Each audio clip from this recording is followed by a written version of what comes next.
Howdy guys! So welcome to the third episode of NashTee. It's about you and me.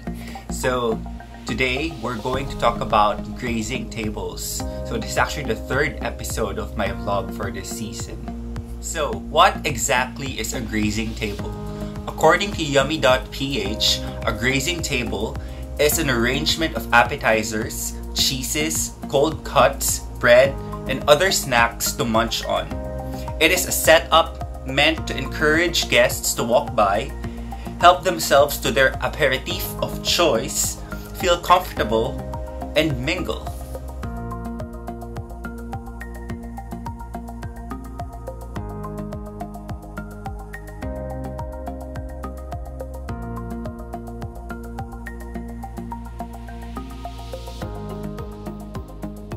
So, the holidays are fast approaching and I think grazing tables are perfect for the occasion.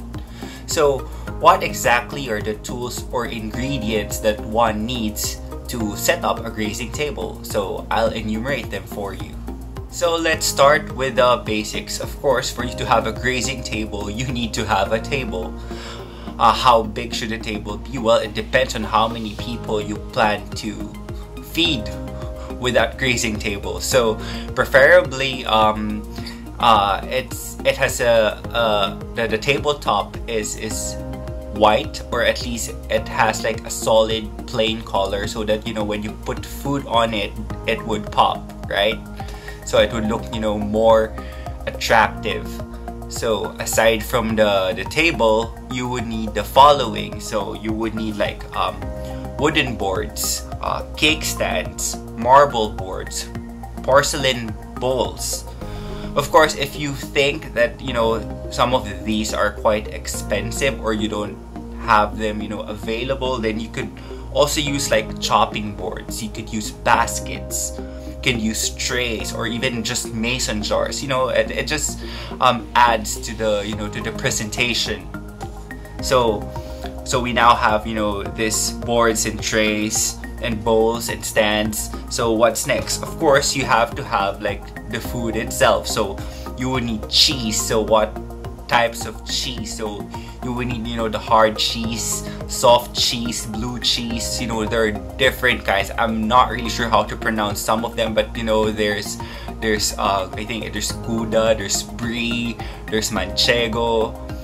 There's actually a lot. So feel free to get the ones that you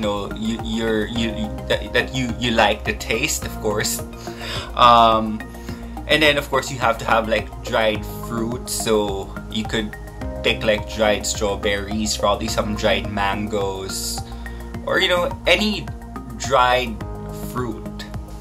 And then of course you have to have nuts. So by nuts, we're talking about not peanuts, but of course if you're saving on cost, so probably peanuts would do, but I prefer you choose like almond, cashew, walnut, even pistachios. So there.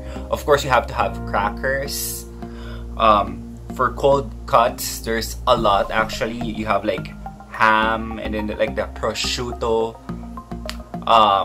If you want, probably you could add like salami or even pepperoni. And then put some herbs and veggies. So you could put like arugula or alfalfa. So not the very big veggies. So those that can just be eaten easily, that you can just easily like munch on.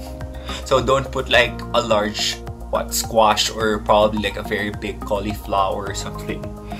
And then so we mentioned fruit. So the dried fruit, so you can also add like fresh fruit. So the most common ones would be grapes. Of course, you choose like the red and then the white grapes. Of course, preferably they are seedless. And then you can also add mangoes, lemon, pomegranate, passion fruit. And then I think I forgot to mention this, you should also have like olives. If you have a lot of budget, you can even add like chocolates. And of course, jarred condiments like honey, jams, like any balsamic vinegar. So there, actually, it's really up to you on how you want to present your table. And you know, the most important thing is, you know, the combination of different tastes. Like there should be something sweet, something sour, something salty, and then of course the colors too, something that would contrast. Like there should be greens, there should be reds, probably yellow or brown. So there. Later I will show you samples of grazing tables, because recently we had this Christmas celebration with friends, and we've decided to come up with our own grazing table. So I think we are actually very proud of what we have come up with. So I'll share this with you.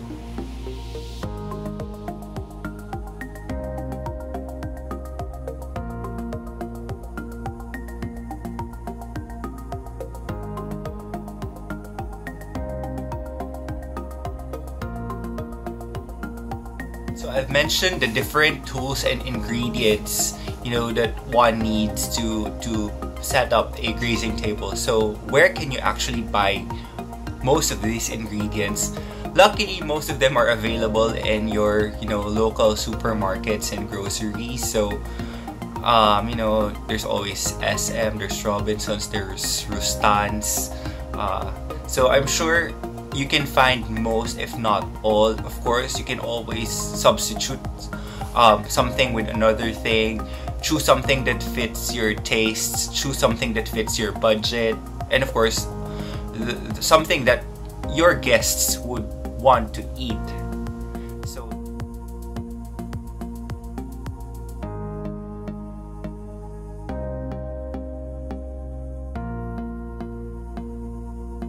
let's talk about the cost, the price. So, you know, putting up a grazing table is not necessarily cheap. It could actually get really expensive. I think in the Philippines there are companies that offer like grazing table arrangements, something like that, and the cost could easily reach 5,000 to 10,000 pesos. So it's very expensive, but the good thing is that it can already feed a lot of guests. So in our case, the grazing table that we have set up is actually good for about 10 people, and we spent close to 5,000 pesos. Yes, it's expensive because of the cheeses, you know. So I suggest when you pick ingredients, choose the ones that, you know, you can actually afford it, and it's very friendly to your pocket.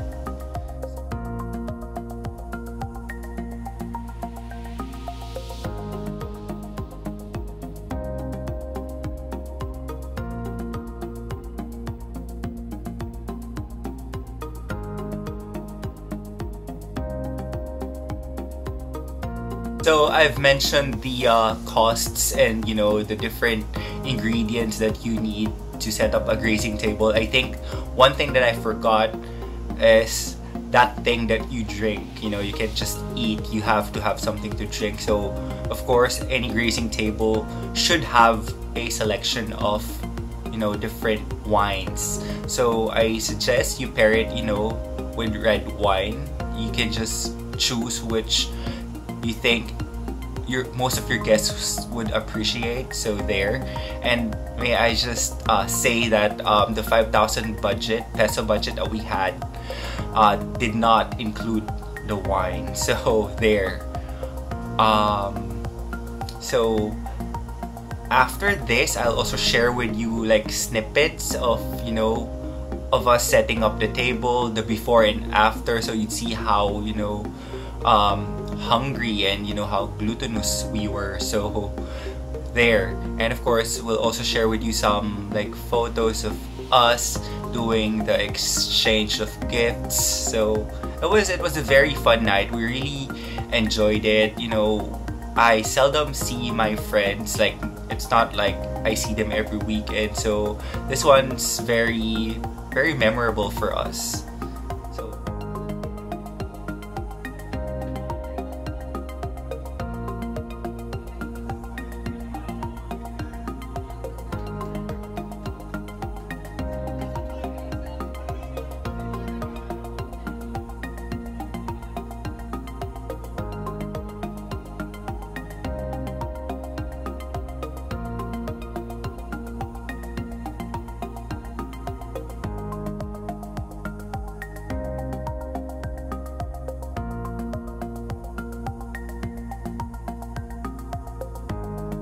So thank you so much for tuning in. If you enjoyed watching this video, don't forget to give it a thumbs up. And please don't forget to subscribe to this channel. Always remember to be nice. I am NashTee. Till then.